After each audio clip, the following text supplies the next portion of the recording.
Graças ao Senhor, nosso amado Salvador Jesus, estamos nesse momento com o podcast Aconselhamento Pastoral. Queremos dar início a esse trabalho um pouco diferenciado, mas vocês vão ver que nós temos dois queridos irmãos para estar conosco fazendo esse trabalho hoje relacionado com a família e de uma forma bem definida, bem específica, falando ao homem e à mulher, falando ao casal, começando evidentemente com a esposa. E para tanto, temos aqui dois nobres irmãos, queridos irmãos, o nosso irmão querido Igson, que está agora numa posição diferenciada, porque ele sai da parte técnica para essa parte como um homem casado, ainda que recém-casado. E depois ele vai se representar. Em seguida tem o nosso veterano, a barba dele já diz que ele é veterano, que já está ficando branquinha, né? O pastor Biratã Monteiro, que vai também, ombreando com o nosso irmão Igson Luiz, abordar essa questão do casamento e, mais especificamente, o homem e a mulher com seus respectivos papéis. Olá a todos, como o pastor Jaime Marcelino bem disse, meu nome é Igson Luiz, eu sou casado há 7 meses com a Camila Mendes, minha amada, sou filho de Andra e Madison Matos, e irmão da Mayra Ingrid, que se eu não falar ela vai ficar brava, né? E que é casada com o Jonathan, que se eu não falar também é capaz de ficar brava. E mandar um abraço à minha família amada, que tô com saudade, agora que a gente casa recente, a saudade aumenta, né? A gente vê pouco. Graça e paz, irmãos. Me chamo Biratã, sou pastor auxiliar aqui na Igreja Presbiteriana Cidade Nova. E é um privilégio estar novamente aqui participando do podcast Aconselhamento Pastoral. Esperamos que você seja edificado com essa conversa focada nas Escrituras, iluminada pelas Escrituras, em nome de Jesus. Pois bem, o que vamos fazer a partir de agora é tratar de um tema muitíssimo importante relacionado com a família. E de forma muito específica, nós vamos trabalhar com aquilo que é tão gracioso desde o início, que é a relação de esposo e esposa, de mulher e homem. E o tema é exatamente isso: os casados e seus graciosos papéis. Evidentemente que o texto que nós vamos utilizar está lá na carta do apóstolo Pedro, primeira carta, capítulo 3, quando ele se dirige inicialmente às mulheres, dizendo assim: mulheres, sede vós igualmente submissas a vosso próprio marido, para que, se ele ainda não obedece à palavra, seja ganho sem palavra alguma, por meio do procedimento de sua esposa, ao observar o vosso honesto comportamento cheio de temor. Eu vou dar reticência para chegar ao versículo 7, quando ele diz: e vós, maridos, igualmente, vivei a vida comum do lar com discernimento, tendo consideração para com vossa mulher como parte mais frágil, tratai-a com dignidade, visto que sois herdeiros da mesma graça, co-herdeiros, na verdade, da mesma graça de vida, para que não se interrompam as vossas orações. De cara, dá para nós percebermos a sabedoria, claro, ele era o apóstolo Pedro, que trouxe de forma muito equilibrada a instrução para o casal. Ainda que ele tenha falado para as mulheres por 6 versículos e para o homem 1 versículo apenas, mas quando nós olhamos, estudamos esse texto bíblico, vemos que, de fato, existe um santo equilíbrio. Ele fala às mulheres em termos do seu papel e fala aos homens também em termos do seu papel como homem. E, então, como eu disse, nosso tema é esse: os casados e seus graciosos papéis. Então, É isso que trataremos, contando com a presença de vocês, com gratidão por vocês aceitarem esse desafio e esperamos no Senhor abençoar nossos ouvintes, sobretudo hoje as irmãs que são casadas e também as irmãs que querem se casar, certamente vão ser abençoadas também. Uhum. Ok. Posso começar? Sim. Quando o senhor passou esse texto para a gente, né, meditar, a primeira coisa que me veio à mente, pastor, é de entender quais as características dessa submissão, porque a gente tem muito a ideia do que vem de fora da igreja, né? E é bombardeado por isso, do se submeter é muito ruim. Mas quais as características bíblicas dessa submissão da esposa? A resposta à sua pergunta, que é muito importante, quais as características, você usou a expressão bíblica da submissão. Em outras palavras, eu entendo que você está querendo que nós demos uma certa definição de submissão. Será essa submissão? E é evidentemente que muita gente torce o nariz, as mulheres, de um modo geral, especialmente, lógico, as mulheres que não são crentes no Senhor, elas se sentem ofendidas, especialmente numa época em que há uma disputa como se ser mulher é ser inferior aos homens e ser homem é superior às mulheres. Começa aqui, ah, pelo Evangelho, do ponto de vista bíblico, o homem e a mulher são imagem, ambos são imagem e semelhança do Senhor, o que mostra que não há, de modo algum, nesse sentido, o que seja maior ou que seja menor. Ainda que, do ponto de vista funcional, o papel da mulher é diferente do papel do homem. O papel da esposa é diferente do papel do marido. Bem, mas para nós definirmos isso, é importante que vamos para o início. Onde está o início? Quando o Senhor criou primeiro o homem, Adão.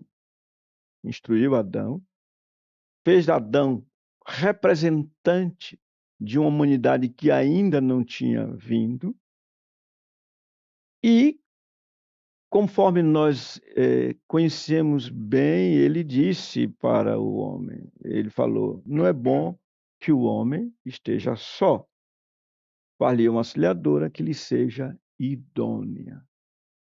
Já aí vemos que o Senhor prometeu ao homem alguém que fosse sua igual, alguém que fosse sua semelhante, alguém que fosse, de fato, a ajudadora dele, com uma diferença.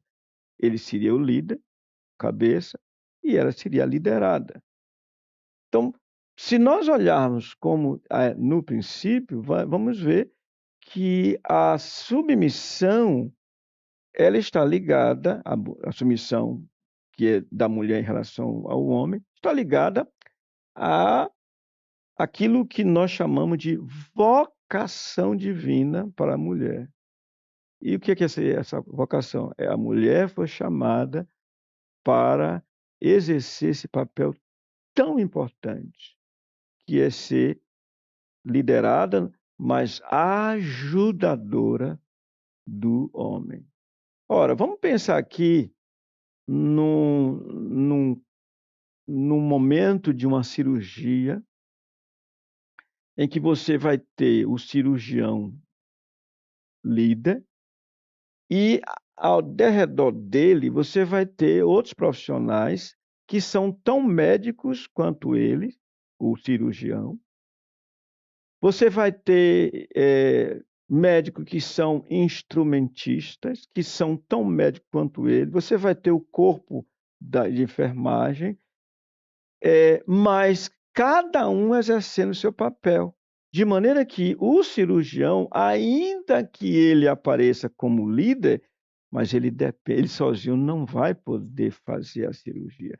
Ele vai depender dos seus colegas que fazem parte daquele corpo clínico, corpo que vai executar a cirurgia. De maneira que não vai haver drama nenhum, se cada um souber o que deve fazer. É isso que tem a ver a submissão desde o início, questão de vocação. Além disso, aliás, para não delongar muito, eu devolvo mostrando assim que a submissão do ponto de vista bíblico é uma questão ou está ligada à vocação. Para que o homem foi chamado? Para que a mulher foi chamada? Quem o chamou? O Criador, que depois de ter criado o homem, a mulher, e depois de ter visto e ouvido o homem amando a sua mulher, expressando o seu amor por ela, dizendo: esta afinal é osso dos meus ossos, carne da minha carne, chamar-se-á varão, porquanto do varão foi tomado. O Senhor viu aquilo, viu a harmonia, viu a perfeição da sua obra, e diz a Bíblia que ele proferiu assim. Como foi que ele agiu? Viu Deus tudo o que fizera, e eis que era muito bom. Respondi. Pastor, ouvindo o senhor falar, né, e lembrando aqui dos textos realmente de Gênesis, o Senhor Deus olha e vê que tudo era bom, inclusive o casamento, inclusive o casamento no formato que ele fez, né, com cada um com o seu papel, com a sua vocação. E para as irmãs que estão nos assistindo, as casadas e as que desejam casar, toda vez que se toca num assunto como esse, como o senhor já falou no início, é um assunto assim, como o senhor já usou esse termo outra vez, assim, indigesto muitas vezes, né? Na maioria das vezes. E eu queria perguntar assim para o senhor, qual a razão principal para esse assunto ser tão indigesto para as esposas hoje e para aquelas que também desejam casar e algumas que até têm dificuldade em querer casar por conta desse assunto? De novo, nós temos que voltar para o início. Quando o Senhor criou o homem e a mulher, há uma expressão que demonstra como os dois viviam muito bem.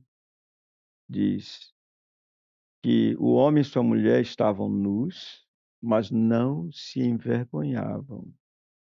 Essa expressão, ela denota o aspecto da pureza do casamento ou no casamento.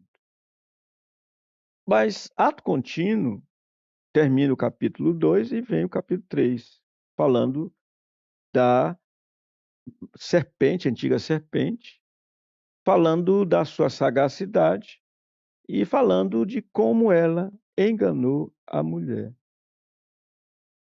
É muito interessante ver que um dos argumentos da serpente, a antiga serpente, Satanás, foi dar a entender à mulher que o Senhor não queria que eles comessem da árvore do conhecimento do bem e do mal, porque sabia que no dia que o casal comesse daquela árvore, os dois seriam como Deus.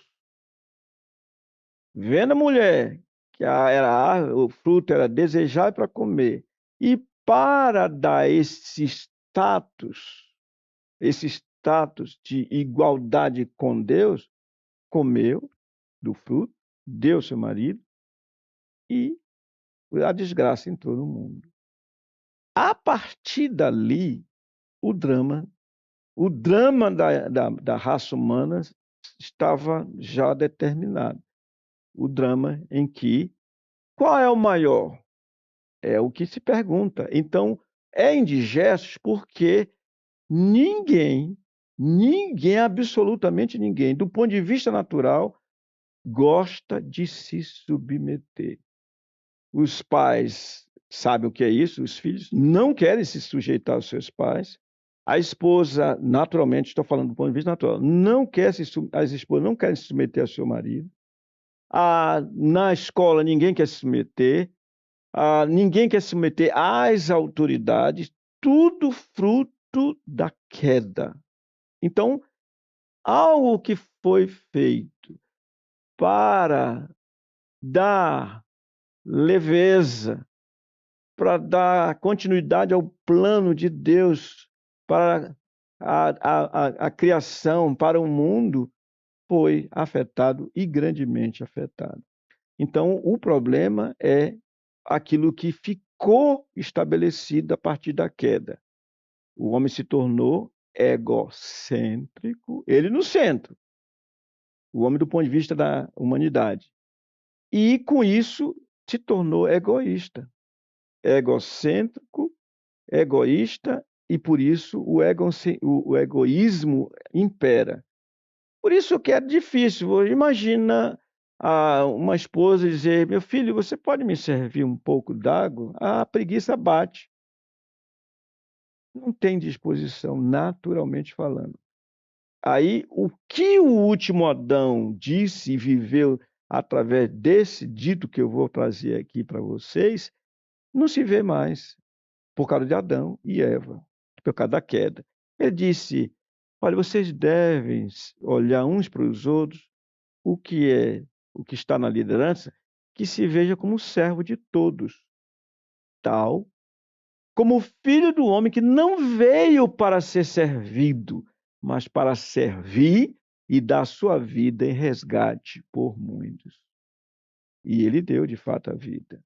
É o único que sabe o que é se submeter. Ele se submeteu, foi o servo sofredor. Ele se submeteu, ele serviu aos seus discípulos, ele serviu aos quais ele salvou, ele serviu tanta gente, mas ele não foi servido no sentido em que nós conhecemos a servidão, o servir, o doar-se, não foi. Então, o problema, sintetizando, o problema do assunto ser indigesto é exatamente por causa do pecado, o que ele fez por nós. Qual é o problema de uma pessoa servir a outra, exercer esse papel? Porque o homem também serve. Por isso diz a Bíblia: sujeitando-vos uns aos outros no temor de Cristo. Não há problema nenhum, mas essa é a questão. O pecado que tornou o homem egocêntrico e etc. Não indo direto para o fim, mas já pegando um gancho assim, se eu, como marido, que sou recém-casado, eu tenho como atrapalhar essa vocação da minha esposa, de eu atrapalhar a submissão dela, de eu fazer algo muito. Ou não, ela sempre pode ser submissa, independente do que eu fizer. Tem. Veja bem, a Escritura, quando diz mulher seja submissa, inclusive na carta aos Efésios, ele chega a dizer assim, em tudo. Mas esse em tudo não significa uma submissão absoluta e que não tenha limite. Por quê? Vamos pegar a postura dos apóstolos, registrada em Atos, capítulo 5, quando quiseram fazer calar os apóstolos para não falarem do nome do Senhor Jesus. Ele disse: olha, antes importa obedecer a Deus do que aos homens. Então, a submissão da mulher, ela não é uma escravidão. A submissão da mulher não é um fazer tudo que o marido quer, não. A submissão da mulher deve ser no temor do Senhor. Por isso que vale o princípio, sujeitando-vos uns aos outros no temor de Cristo. Vamos pensar aqui, a mulher não tem que se submeter ao seu marido no que diz respeito ao relacionamento íntimo dos dois, naquilo que o mundo diz vale tudo. Espera aí, não. Tem que pensar o seguinte: como é que o Senhor orienta na sua palavra? Se glorifica a Ele, então tudo bem. Mas então tem limite. Aí você pergunta: o homem pode atrapalhar a mulher nessa questão da submissão? Pode. Basta que ele, primeiro, exija dela o que ela não convém a ela fazer. Segundo, basta que ele seja um molengão. Vamos dizer, a casa está caindo, o teto está caindo. A criança está com fome e ele lá, sentadão, não quer fazer nada. Então, ele vai fazer com que ela, como Débora, vai dizer: olha, eu não vou deixar nossos filhos morrerem de fome. Você não quer, é nosso filho, mas você não quer, lá vai ele. Ele tenta a fazer o que ela não devia fazer, porque o marido é ele. Ele devia ouvir o que o salmista diz: bem-aventurado aquele que teme ao Senhor e anda no seu caminho. Do trabalho de tuas mãos comerás, feliz serás e tudo te irá bem. A responsabilidade é dele. Então, ele pode sim atrapalhar essa questão da submissão.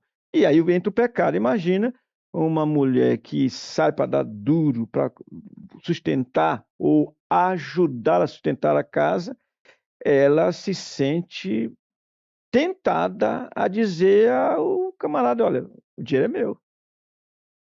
Ele não deve, não, nem outro deve dizer: o dinheiro é meu. Não, não, não, peraí. A renda é renda familiar. Mas ela pode se ver sendo tentada assim: não, o dinheiro é meu, não vou lhe dar dinheiro para você fazer o que você quer. É horrível, desastroso, simplesmente desastroso. Eu ia perguntar também e perguntar assim, né? Quando uma esposa, como submeter-se, né? Quando ela ganha mais do que o marido, né? O senhor até tocou já um pouco também nesse ponto, né? Por exemplo, uma esposa que ganha mais, os dois estão trabalhando, o senhor falou isso, os dois estão trabalhando e ela ganha mais do que o esposo, né?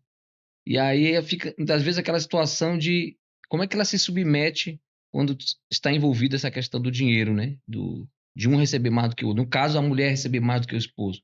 Lembremos que o tema nosso é os casados e seus graciosos papéis. Ora, quando eu te digo graciosos papéis, leva em consideração o fato de que a palavra aqui está sendo dirigida às mulheres crentes no Senhor. Evidentemente que aos homens crentes no Senhor. Se ambos, vamos pensar, ambos trabalham, tanto ele quanto ela devem ver todo e qualquer benefício, todo e qualquer salário, todo e qualquer bens que entram como da família. Eu até digo, se é tão lindo quando o dízimo, vem o envelope de dízimo e tem escrito assim: família de Jesus. Não existe essa história, aí sou eu. Não, não existe isso. Então, quando, se for o caso, no caso de uma mulher ganhar mais do que o marido, ela não deve humilhar seu marido de hipótese alguma, porque o que ela ganha não é dela, é nosso. Quando se casam, deixa de ser eu, é nosso, nossa família, são nossos filhos, etc, etc. É, de acordo com a sua, agora perguntando sobre a sua experiência como pastor, o senhor já presenciou, viu alguma questão assim na sua vida da vida que viveu ao contrário disso, da mulher que não se submetia, quais as consequências disso? É o mais comum. Uma família, no caso, um casal, em que a mulher não se submete. É simplesmente algo deprimente. Por quê? Porque a mulher, ela passa a exibir um quadro simplesmente intragável, porque não é esse o papel da mulher. A mulher mandar, a mulher fazer dele um cavalinho, não convém. Então, quando isso acontece, aí você vê duas coisas. Primeiro, a falta da graça do Senhor naquele casal. Segundo, a uma visão no sentido de quem está de fora olhando, distorcida da coisa. Ela não é mulher e ele não é homem, no sentido que nós estamos vendo. Porque a Bíblia, volta a dizer, a Bíblia diz, sujeitando-vos uns aos outros no temor de Cristo. Então, as consequências disso são terríveis. Vamos olhar os filhos. Os filhos não vão respeitar o seu pai.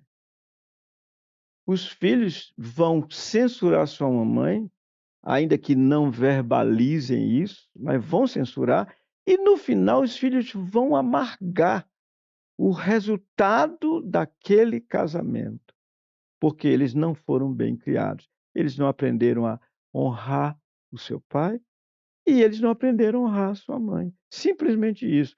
E a sociedade que vai receber essa família também vai estar doente. Por isso a sociedade é doente, porque a sociedade é constituída de famílias. E se há na família mulheres que, sendo casadas, não se submetem ao seu marido, fim, simplesmente trágico. Uma expressão que a gente escuta, né? Quem é o homem da casa é ela, né? A gente Pois escuta é, muito disso. não convém. Pastor, assim, como a gente falou no início, pode ter jovens, né, que ainda não são casados, querem casar. E eu conheci jovens, moças, né, que viviam numa família um pouco disfuncional, né, com essa confusão de mulher não se submeter ao marido, e o marido, por sua vez, também não ter esse trato que a Bíblia diz ter com a sua esposa.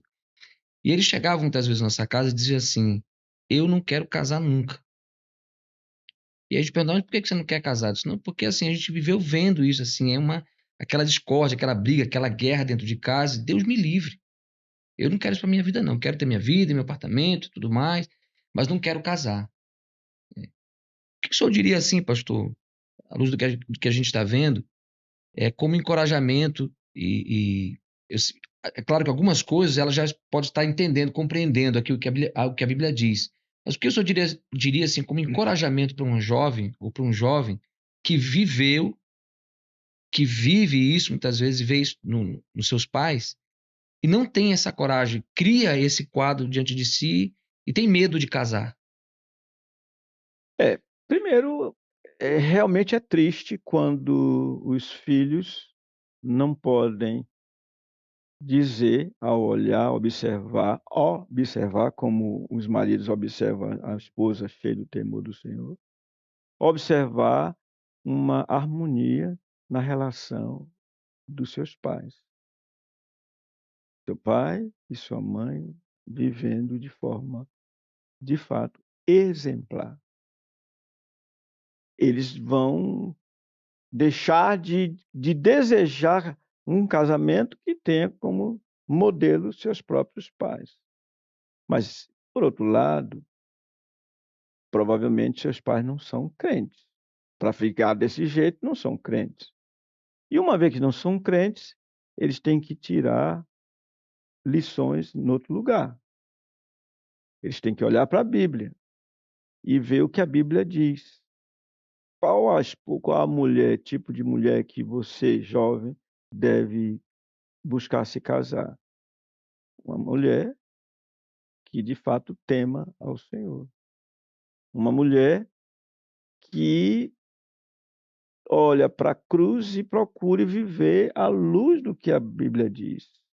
Quem quiser ser meu discípulo, a si mesmo se negue, tome a sua cruz e siga-me. Então, tem que ver isso. Porque o evangelho vem e é como se ele estivesse zerando a história de alguém, porque uma coisa são os pais. Agora, a nova família tem que vir como quase que zerada. É difícil, mas é quase zerada, porque agora um e outro são crentes, olha aí, são crentes e devem viver à luz do que a Bíblia diz como crentes. Ele não vai ser fácil, ajudando-a a ser mulher submissa, e ela, sendo crente, ajudando ele a exercer a sua função como marido. Porque muitas vezes você vê que essa jovem, ou esse jovem, ele já vem de casa orientado desde já de novo pela mãe, né? Muitas vezes, olha, às vezes a mãe diz assim, né? Olha, tá vendo? Eu tô lavando isso aqui, olha. Isso aqui, se tu não estudar, tu vai lavar essa roupa aqui. Ou então tu vai estar lavando louça aqui pro teu marido. Ela já vai amadurecendo, entendendo que ou cuidar da casa, ou lavar uma louça, ou lavar de repente uma roupa pro marido que tá no trabalho, é um negócio degradante. Então, assim, ela foi colocada na mente dela que aquilo ali, o ser de repente que ela não. Dona de casa, um exemplo, né? Que ela venha estar em casa porque o marido trabalha fora, ela tem aquilo como se fosse uma maldição, né? Mas Então ela já, às vezes, olha para o casamento, olha para aquilo, e diz, rapaz, já entra com essa guerra assim, nós somos. Não tem esse negócio de submissão, não tem esse negócio de quem tem autoridade, né? Ela já vem com isso, né? mas nisso há um engano muito grande. Onde está o engano? O Senhor, quando criou a sociedade, fez de tal modo que haja uma, um servir mútuo de muitas, todas as pessoas devem servir umas às outras. A sociedade é isso. Você entra no ônibus, você tem lá um cobrador, ele está servindo. Se for mulher, uma cobradora está servindo. Você vai no ambiente de loja, você tem lá a senhora que trabalha limpando, ela está servindo. Você tem a vendedora que ela está servindo. Você vai a um consultório médico, ele está servindo. Você vai num cinema, tem pessoas servindo. Sempre vai servir. Então, preste atenção que eu vou lhe dizer. Mulher que tem essa ideia de que não vou trabalhar em casa porque eu não vou ser escravo do meu marido. Você vai ser escravo em outro lugar. Você vai servir. Vai servir.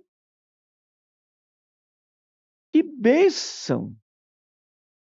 É a consciência de que no casamento deve imperar o amoroso serviço mútuo. Que bênção! Quando serve-se a refeição, ela fez aquela refeição com tanto carinho, com tanto amor, e ela recebe do marido o seguinte: filha, muito obrigado por este banquete. O reconhecimento dele, daquele serviço que ela prestou. E ele, por sua vez, serve de outras maneiras. Se ele sai para trabalhar remuneradamente fora, é ele que é o responsável por manter a casa. Então, vocês podem ver, a sociedade é isso, é serviço. Quem dera que os governantes tivessem essa consciência de que eles são servos do povo. Todos foram chamados para isso, para servir. Então, é um engano. Ou como é um engano a mulher que diz, eu vou me casar, mas não vou me submeter ao marido. Mas ela tá enganada. Se você for observar bem, em casa ela não foi submissa ao seu papai e sua mamãe. Por isso ela vai chegar no casamento e não vai ser submissa. É engano. Ou então entende mesmo também a submissão, não entende como um valor, né? Não, mas não entende porque ela não se dá para isso. Ela está presa, escravizada a si mesma, ou ele, por isso não serve. Porque servir é um privilégio. É um privilégio servir. Porque o texto diz aqui, né, pastor, interessante, porque ele diz que esse espírito que ele vai dizendo que essa mulher deve ter, né, precisa ter, é de grande valor diante de Deus, né? Quer dizer, Deus, como Deus enxergue, como é que essa moça ou esse rapaz, como ele foi ensinado a enxergar. Enxerga como um negócio, como o Ixon falou, né? Como um fardo. Obedecer a minha mãe, obedecer meu pai é um fardo. Né? Lavar uma louça é um fardo. Então, você também se submeter a um esposo ou a sua vocação num casamento é um fardo. Mas esse fardo ela vai fazer lá fora, de alguma maneira. É isso que eu estou chamando a atenção. Vai fazer. O patrão diz assim: ei, menina, para fazer isso aqui. Está fazendo, é um fardo. Agora, diferente. Servir a família. Eu estou me referindo tanto ao homem quanto à mulher. Servir, gente. Que bênção você poder ter a oportunidade de servir a seu pai, servir a sua mãe, ou servir a sua esposa, servir a seus filhos. Isso é bênção do Senhor, com alegria. Servir ao Senhor com alegria. E vai servir o Senhor com alegria no sentido horizontal, uns aos outros. Por isso, repito, sujeitando-vos uns aos outros no temor de Cristo. E, aliás, o verbo servir, que ele chama de aqui submissão, tem a ver com esse sujeitando-vos. É a ideia de servir mesmo uns aos outros no temor de Cristo. Mas estou avançando um pouco ali, até como você citou o versículo primeiro, né, os primeiros versículos, e o 7. E ele inicia dizendo que maridos, eles dizem para viver a vida comum do lar, mas geralmente a gente tem a ideia de que o marido sai para trabalhar e volta à noite. O que seria esse viver a vida comum do lar? Tenho uma vontade de dizer assim, você não quer deixar isso para outra parte, não? Mas é bom falar assim. O marido é o líder, o marido é o cabeça, o marido é o supervisor. E, como tal, ele precisa ter conhecimento da sua esposa, das suas necessidades, e ele precisa agir para suprir as suas necessidades. Às vezes a necessidade é emocional, às vezes a necessidade é intelectual, às vezes a necessidade é psicológica, a necessidade que ela tem. Ele precisa atentar para isso para poder suprir. Então, quando diz marido viver a vida como um lar com discernimento, eu posso adiantar, o apóstolo está dizendo assim, olha, seja sábio, tenha discernimento para perceber as coisas da sua família. Por que o menino está agora assim meio diferente? Por que vou usar a expressão assim, um Samuel da vida está hoje assim meio de baixo? Por quê? Aí vai tentar ajudar, saber o que está acontecendo. Por que um correia da vida está agora dessa maneira? Então, são situações que devem ser observadas. Esse é o papel, especialmente do marido. Pastor, um assunto indigesto. Indigesto aí. Parece que não está sendo, não. Aquelas mulheres crentes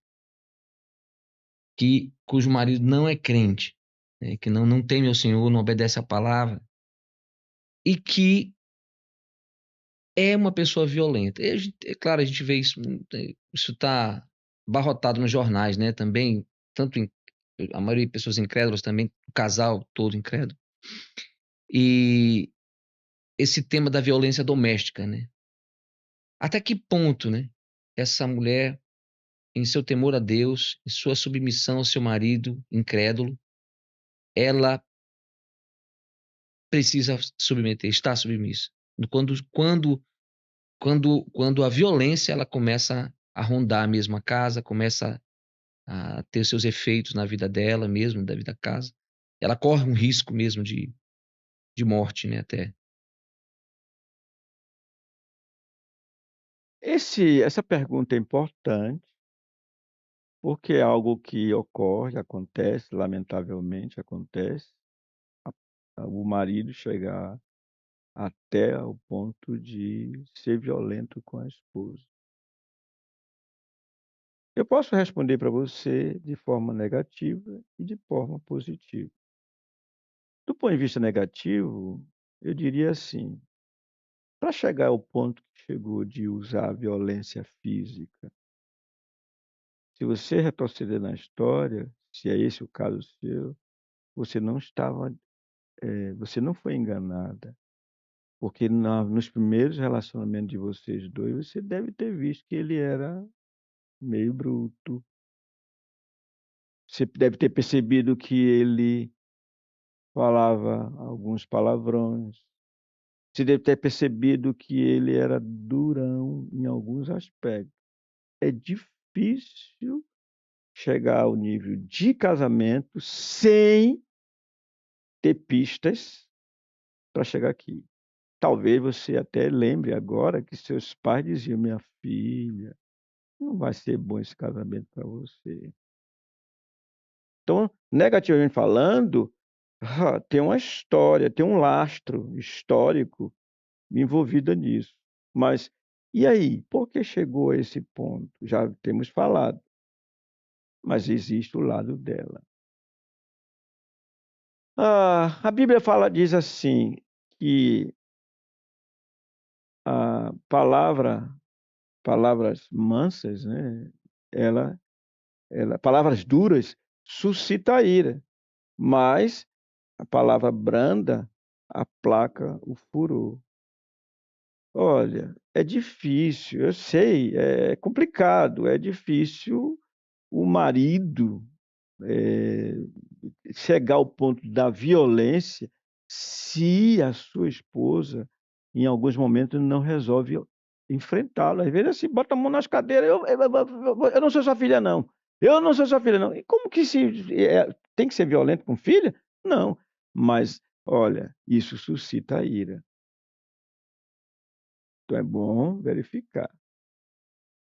Esse homem que chega ao ponto de ser violento, ele tem que ser tratado, já não é mais pela sociedade, do ponto de vista, ele tem que ser até talvez levado à esfera judicial. Mas está um ponto, por que eu digo isso? O senhor falando assim, olha, se o descrente não quer mais viver com você, no contexto de 1 Coríntios 7, o contexto mostra que é ligado à religião, é melhor que se separe, porque Deus vos tem chamado à paz. É delicado isso, e eu teria que fazer milhões de perguntas para saber qual a situação até chegar a uma. É difícil falar assim de modo genérico para todo mundo ouvir, porque são casos e casos, cada caso tem sua especificidade. E quando o problema é a igreja, quando o marido descrente vê problema na igreja, como é que ela se submete? Porque ele pode falar para ela não vir, né? O marido descrente vê problema na igreja, talvez seja por causa dela mesma. Talvez. Porque se ele não é da igreja, como é que ele vê problema na igreja? É estranho. Ele vê problema na igreja nela, provavelmente. Eu lembro aqui, aliás, teria muitos exemplos para falar, mas eu lembro um caso aqui de vizinhos e a senhora era da igreja e vinha com seus filhos. Ele não crente. E eu, toda vez na fila, eu falava, antigamente eu cumprimentava as pessoas na fila, hoje não me deixo mais chegar lá na frente. Chegava, eu dizia assim para os meninos: olha, leve um abraço para o seu papai. Não mandava ela dar um abraço, não. Era um menino. Dê um abraço para o seu papai. Dê um abraço para o seu papai. Hoje, seu papai está na igreja. É uma benção seu papai na igreja hoje. Ela não era crente, mas ela fez o papel dela. A visão que o marido tinha da igreja era na vista dela. Ele não, olha, não dá. Como é que o marido vai falar mal da igreja se ele não vem à igreja, se ele não conhece a igreja? É história meio estranha, esse conto aí. Mas é mais ou menos isso. A não ser que ela viva em reuniões da igreja e não faça o papel dela em casa. Ainda né? tem isso. Também tem esse que tem eu vi casos assim tem também. as espirituais, né? O marido às vezes manda ela orar olha, chega um ponto e diz assim: ei, olha aí, ela aí faz uma oração quilométrica. Peraí, gente, o que é isso? Devagar. Tudo bem. Pastor, eu não sei se cabe agora essa pergunta aqui. Qual o perigo que o versículo 3 e 4, os versículos 3 e 4 podem causar se forem tomados de forma radical? Versículo 3 e 4 diz assim: não seja o adorno da esposa o que é exterior, como frisado de cabelos, adereços, de ouro, aparato de vestuário. Seja, porém, agora vai trabalhar o interior, o homem interior do coração, unido ao incorruptível trajo de um espírito manso e tranquilo, que é de grande valor diante de Deus. Qual o perigo que esses dois versículos, por exemplo, se colocado, eu não sei se seria assim, tomar um em detrimento do outro, né? Se focar no externo, é como se um excluísse o outro. O perigo de tomar esses dois versículos assim, né? Olha, se a pessoa se preocupa em se vestir bem, é porque ela não está bem interiormente. Ou se ela é voltada à questão interior, ela necessariamente tem que estar mal arrumada. Eu queria perguntar se esse versículo diz que que a mulher não pode se arrumar. Qual o perigo, né? Que ele É. traz se ele for tomado assim. O senhor mesmo já disse, né? Veja, tudo começa quando ele diz assim: você precisa ganhar seu marido sem palavra alguma, mas por meio do seu procedimento. E diz que ele, ao observar o vosso honesto comportamento cheio de temor. É nesse momento que ele diz assim: olha, não atente tanto para o exterior. O que é o exterior? Tem a ver com as vestes, tem a ver com, enfim, a beleza exterior. O apóstolo Pedro está dizendo que a mulher não deve cuidar da sua beleza exterior? Não, não está dizendo isso. Ele está dizendo que ela não deve focar no exterior, que ela não deve querer conquistar o seu marido pelo que é exterior. Não, mas por um espírito manso e tranquilo, pelo homem interior, ou seja, algo que vem de dentro, a pureza, a beleza interna, que é exterior. É interessante que do Senhor Jesus diz: vimos-lo e nenhuma aparência havia que nos agradasse. Literalmente, ele não era bonitão, não, mas ele era lindérrimo internamente. O que ele exibia era palavras de graça, a sua mansidão, a maneira de ele tratar as pessoas. Então, é isso que ele diz que é algo de grande valor diante de Deus. Com isso, não quer dizer que a mulher não deve tomar banho, que a mulher não deve se pentear, que a mulher não deve se usar maquiagem. Tudo isso com, como diz, modéstia. Porque a beleza exterior é vã, porque vai passar. Mas o interior, o que vem de dentro, isso é que faz todo sentido. Não adianta ser bela exteriormente e interiormente estragar a festa. Sara é uma mulher linda. Interessante que coloca isso. Sara era uma mulher linda. A beleza de Sara exterior era tal que reis se passavam para ela. Mas ela foi chamada mãe de todas as mulheres por sua beleza interior. E onde se vê isso? Ela era submissa a Abraão. Chamava Abraão de meu senhor, no sentido de obedecer a Abraão. É isso. Eu falo isso porque a gente, aqui em Manaus eu já vi também, né, no interior a gente via muito, né? Algumas denominações, você olhava as mulheres de lá andarem na rua e, assim, eram falatórias, as pessoas riam, né, muitas vezes, tá, porque era muito mesmo chamativa a forma como elas se vestiam, a questão de não cuidar do cabelo, né? Muitas vezes, até mesmo, por exemplo, seja das axilas e tudo mais, às vezes já por conta que entendiam que aquilo era santidade, né? Era viver em santidade, era questão de não cuidar do... E aí chegava a esse extremo, né? Muitas vezes você olhava na rua, você às vezes pensava até que a pessoa estava desequilibrada, né? Mas é equívoco, né? É. A Escritura não proíbe essas coisas, ou seja, beleza. Olha para José. José estava preso quando Salomão mandou chamar, ele se barbeou, vestiu a roupa e foi lá, né? Às vezes, você lembra que às vezes eu mexo com algumas pessoas e dizem, rapaz, você está muito largado, lembra?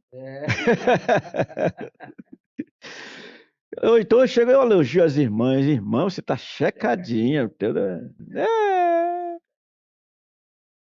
É isso.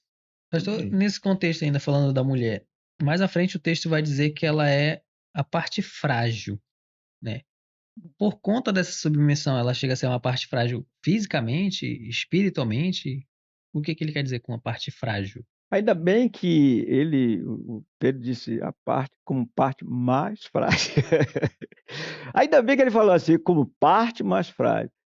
Rapaz, se você olhar para mim, eu e minha esposa, como ela é mais forte do que eu.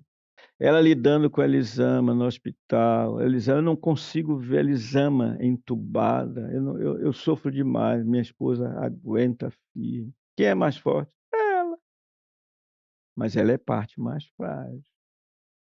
Ela é tão parte mais frágil que ela diz para mim assim, meu filho, quando eu viajava, né, eu viajo, ela disse, olha, é tão bom quando você volta. É a mesma mulher que enfrenta situações as mais diversas, mas ela precisa da presença masculina em casa, que dá. Aí ela diz que dorme mais à vontade. É isso. Entendi. Pergunte a Camila. Se ela dormir sozinha, que ela passa a mão na cama assim, cadê ele? Ela não fica quieta. Tá no podcast. Tá no podcast, né? Mas tem a ver também um pouco, mas tem aplicado também um pouco dessa questão física, né, pastor? Também por causa da Constituição mesmo, né? A forma como Deus fez os dois, né? Mas não Tem a venha ver com essa essa história questão. de condição física, porque eu vou levar o senhor a alguma academia e vou mostrar mulheres mais fortes do que eu, bem mais fortes do que eu. Elas pegam aqueles negócios assim e falam assim, "Bru, eu não aguento nada, meu amigo." Claro que tem a ver com a parte também física. Você já notou que não existe campeonato de futebol, por exemplo, entre homens e mulheres? O time feminino com o time masculino? Não dá, porque o homem tem mais vigor, o homem corre mais. Há uma ou outra mulheres que se sobressaem, mas no geral, você olha assim para ela, que candura, ela é tão linda, ela é tão meiga, ela é tão mulher. Aí olha para um camarada como você assim, olha, cara, rapaz, não tem jeito, o que é que pode fazer, pastor? Não tem jeito. É isso. Aliás, pastor vocacional não pode ser bonito, né?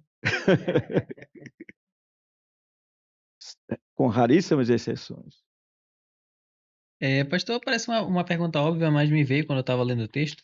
É se essa submissão que é dita da esposa, se tem alguma relação com o nosso papel como igreja com Cristo, porque fala também que a mulher consola o marido, né? Mas a gente consola Deus, consola Cristo?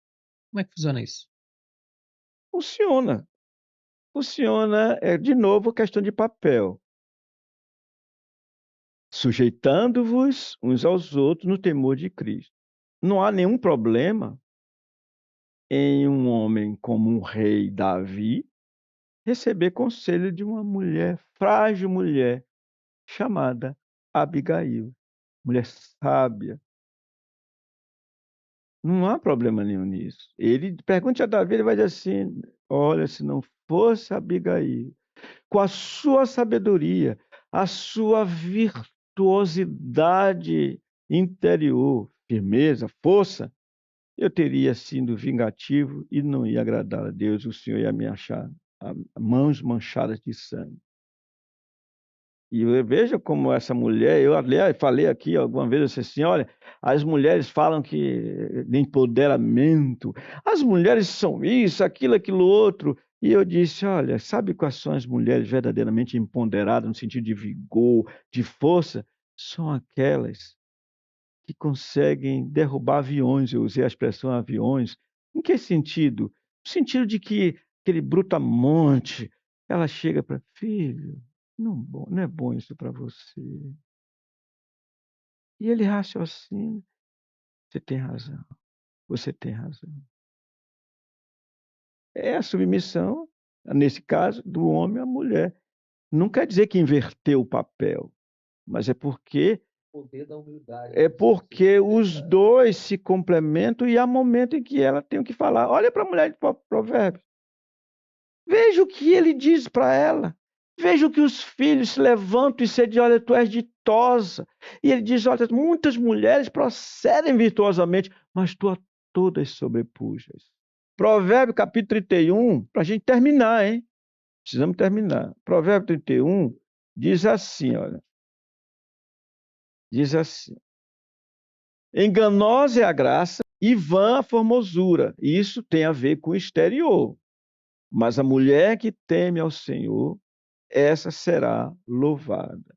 E olha só, dá-lhe do fruto das suas mãos. É o que ela produz, é o resultado. E de público a louvarão as suas obras. Sabe, irmãos, naquele dia, quando o Senhor Jesus estiver reunido com o seu povo, e diz que ele vai colocar os bodes à sua esquerda e as ovelhas à sua direita, e ele vai dizer aos da direita: vinde, bendito de meu Pai, entrai e tomai posse da herança que vos está preparada desde a fundação do mundo. Sabe quem estará ali naquele da direita? Os homens, verdadeiramente homens, e as mulheres, verdadeiramente mulheres. Mulheres que se submeteram aos seus maridos. Mulheres que obedeceram a palavra do Senhor. Mulheres como essas, semelhantes a Sara, santas mulheres, mulheres que não se envergonharam, mulheres que se submeteram sem temor algum, temor do que? Dessa sociedade perniciosa, dessa sociedade agressiva, que não tem nada a ver com a Bíblia, com a Escritura Sagrada. E o Senhor Jesus vai chamar essas pessoas para estarem com Ele para todo sempre. Quem foi ele? Exatamente, alguém que se submeteu, porque Cristo é o cabeça de todo o homem é o cabeça da mulher e Deus é o cabeça de Cristo. Ele se submeteu. Por isso, Deus o exaltou sob maneira e lhe deu o nome que está acima de todo mundo, todo nome. E ele então vai reunir os seus. E é interessante. O Cordeiro vai dirigir, guiar as ovelhas, como diz Apocalipse. Por quê? Porque ele foi submisso. Minha irmã, não se preocupe. Coisa linda é exercer o papel que o Senhor nos deu. Você, como mulher, ame seu marido no Senhor. Seja submisso ao seu marido no Senhor. E, evidentemente, você, marido, fala com temor. Ame a sua mulher. Dê-se a ela. Cuide dela. Porque ela é com você um corpo só. E você não vai se arrepender. Naquele dia você vai estar também à direita com o Senhor e seu rebanho. Vocês podem se despedir. Chegamos ao final desse podcast. Tragam suas considerações finais, por gentileza. Você pode iniciar. Olha, está se submetendo ao senhor, porque o senhor tem 20 anos, 30 anos mais do que ele está dizendo que o senhor é mais. Muito bem. Quero falar às mulheres, às velhas, às mais jovens, às casadas e às que ainda desejam casar, que no Senhor Jesus, submissão é um assunto de grande importância, de grande valor, precioso no Senhor, né? À luz do texto sagrado, segundo a palavra de Deus, submissão é bênção para a vida de um casal, para a vida de uma família, para que não haja confusão no meio dessa família. Deus te abençoe em nome de Jesus. Quero agradecer o convite do pastor Jaime Marcelino. Espero que, mesmo com a minha inexperiência ainda como casado, mas que minhas perguntas tenham de fato aí instigado também o aprendizado de vocês com a palavra do pastor, que é preciosidade, né? Que a gente tem, sempre a palavra do mais velho é preciosidade, para o mais jovem. E eu espero que tenha sido para vocês também. E fica meu abraço aqui para todos.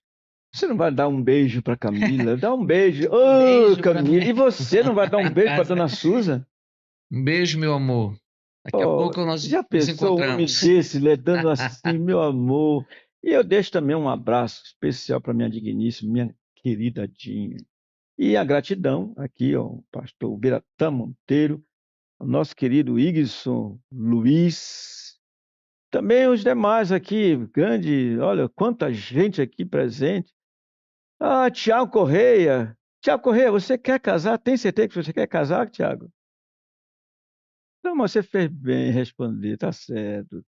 O Senhor te abençoe, te dê uma mulher cheia do temor dele e você possa glorificar o nome do Senhor com a sua família, cheia de filhos, para a glória dele.